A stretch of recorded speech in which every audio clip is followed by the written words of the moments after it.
बिस्मिल्लाहिर्रहमानिर्रहीम। अस्सलाम वालेकुम। मैं हूं आपकी उर्दू की टीचर हुमा दस्तगीर। ग्रेड 5 में आप सबको खुशामदीद।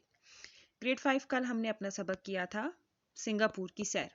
इसके पहले दौरानिए में हमने किए थे सबक की तारुफ किया था और सबक की पढ़ाई की थी, और इसके साथ हमने मारूजी सवालात किए थे।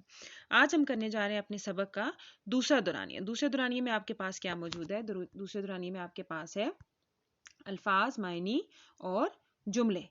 जी, ग्रेड 4 जैसा कि आप जानते हैं कि जब भी हम नया सबक शुरू करते हैं तो उसका हम टाइटल पेज तैयार करते हैं।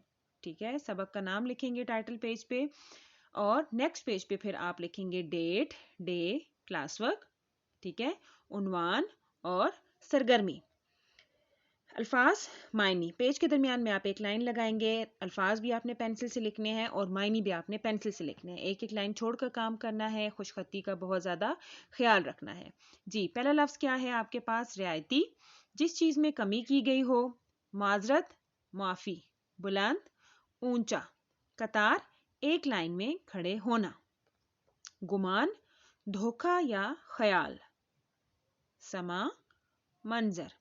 अजमत, बड़ाई। हब्स, हवा का बंद हो जाना। ठीक है, ये आपके अल्फाज मायनी है और ये आपने एक पेज पर करने हैं। जुमले आप बनाएंगे अगले सफ़े पर, जिसमें आप लिखेंगे सरगर्मी। सरगर्मी के सामने लिखेंगे अल्फाज के जुमले बनाएं।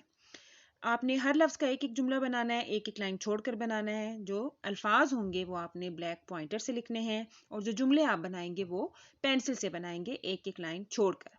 पहला लफ्ज़ क्या है जुमलों के लिए? कतार, गुमान, अजमत, माजरत और बुलंद।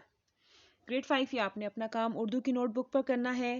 काम करते हुए खुशखती का दोबारा से कह रही हूँ बहुत ज़्यादा ध्यान रखना है, और इसके साथ साथ आपने अपना भी बहुत ज़्यादा ख्याल रखना है। शुक्रिया, अल्लाह हाफिज़।